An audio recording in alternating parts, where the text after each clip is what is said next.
Let me make one final plea, Mr. President. Millions have put their trust in you.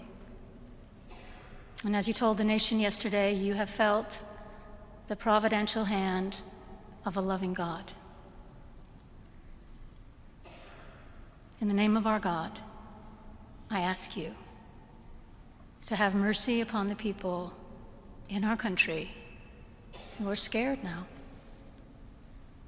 There are gay, lesbian, and transgender children in Democratic, Republican, and independent families, some who fear for their lives.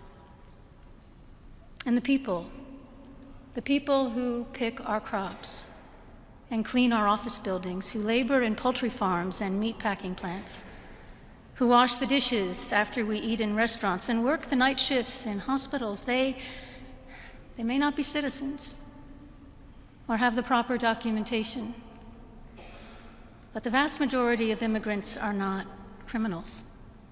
They pay taxes and are good neighbors.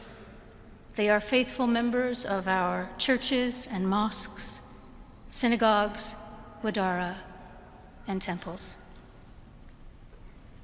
I ask you to have mercy, Mr. President, on those in our communities whose children fear that their parents will be taken away, and that you help those who are fleeing war zones and persecution in their own lands to find compassion and welcome here. Our God teaches us that we are to be merciful to the stranger, for we were all once strangers in this land. May God grant us the strength and courage to honor the dignity of every human being, to speak the truth to one another in love, and walk humbly with each other and our God for the good of all people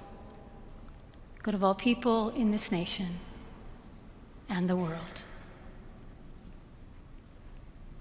Amen.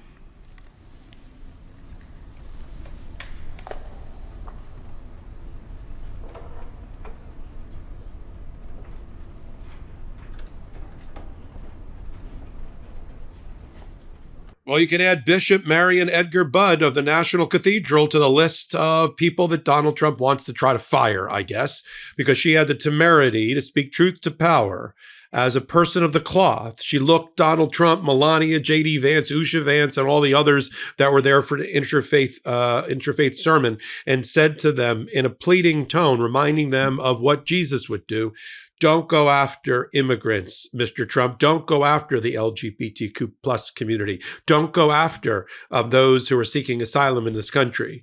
Don't go after those who pick our crops and build our buildings and others. Have mercy on them as the leader of the free world. Donald Trump didn't like any of that. I did. I'm Michael Popok, and you're on Legal AF, the YouTube channel.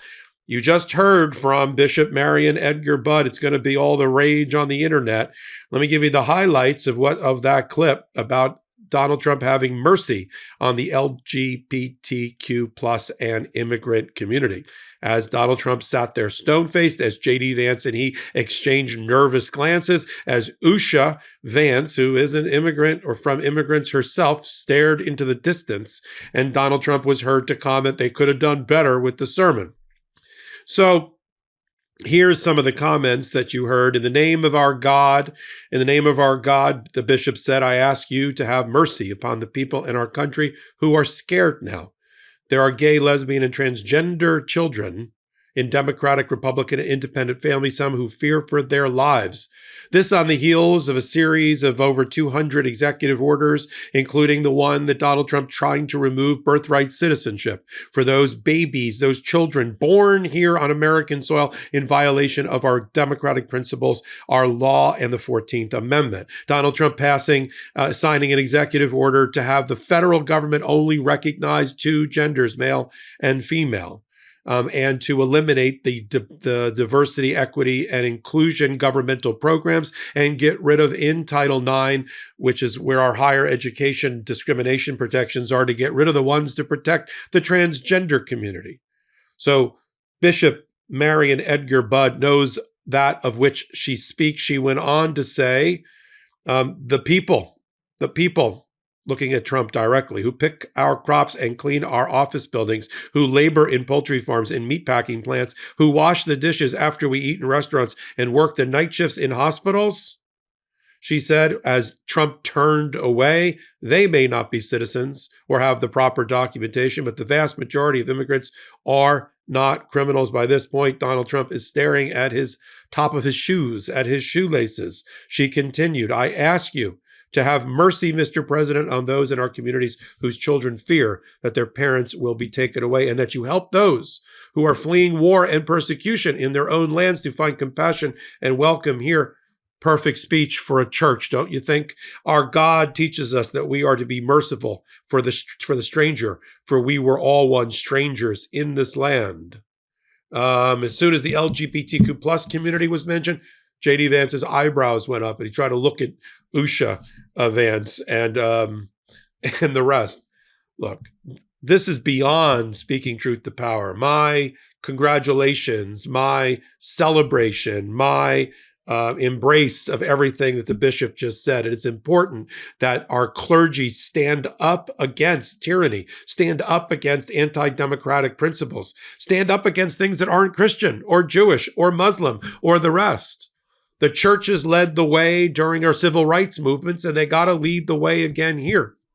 You know, we're an agnostic church here on the Midas Touch and Legal AF channel, right? We're a community that believes in democratic principles. I'm agnostic when it comes to that. I don't care who proposes it. I don't care who defends it. I support it. And so I support the bishop. I don't know how long she's going to last at the National Cathedral. If Donald Trump, I'll have to look up after this hot take if the White House or the executive branch has any role in picking the clergy, because if they do, you're not going to be seeing Bishop Budd that much longer. Certainly, she's not going to be giving any kind of prayer commencement over at the White House. And I know MAGA is going to go crazy because, you know, they try to act like they're religious and pious and living their gospel, but they're not really, are they?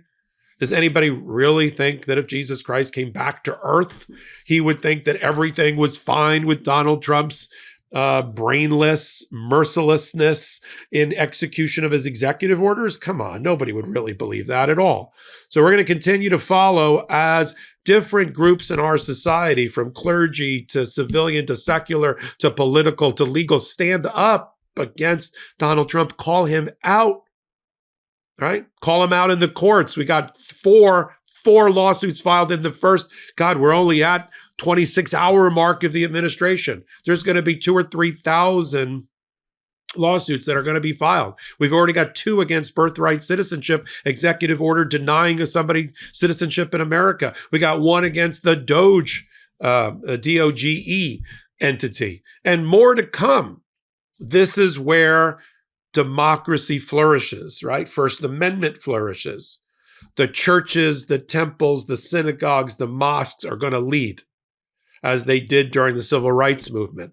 The public interest groups, the NAACPs, the ACLUs, the new organizations formed in the wake of the turbulent wake of Donald Trump's being reelected, Democracy Forward and the Democracy Fund and all the rest of it, and Court Accountability Action, they're going to lead. The attorneys general of the United States that sit in primarily blue states. There's 17 blue states that have the trifecta where the House, you know, both chambers of their legislature and the governor is and Secretary of State are blue.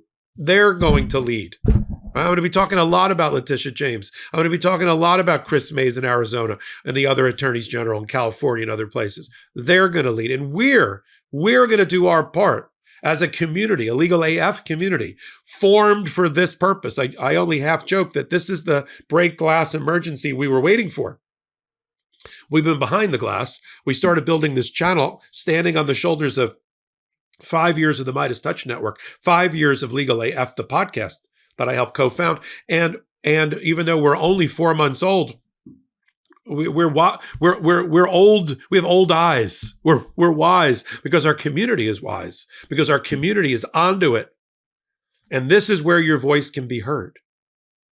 Really. I'm doing a new show, Popok Live, because of these moments. on Tuesday nights at 8 p.m. on the Midas Touch Network. We got the Legal AF podcast. We've got great new content here on the Legal AF YouTube channel. Help us build our pro-democracy channel, the Midas Touch Network. 5 years in the making, over 3.5 million subscribers. We're 4 months in the making, and we're on our way to 500,000, but only with your help. Now's the time. Hit the subscribe button, take a receipt, and I'll see you here on my next contribution on all things Legal AF. In collaboration with the Midas Touch Network, we just launched the Legal AF YouTube channel. Help us build this pro-democracy channel where I'll be curating the top stories at the intersection of law and politics. Go to YouTube now and free subscribe at Legal AF MTN. That's at Legal AF MTN.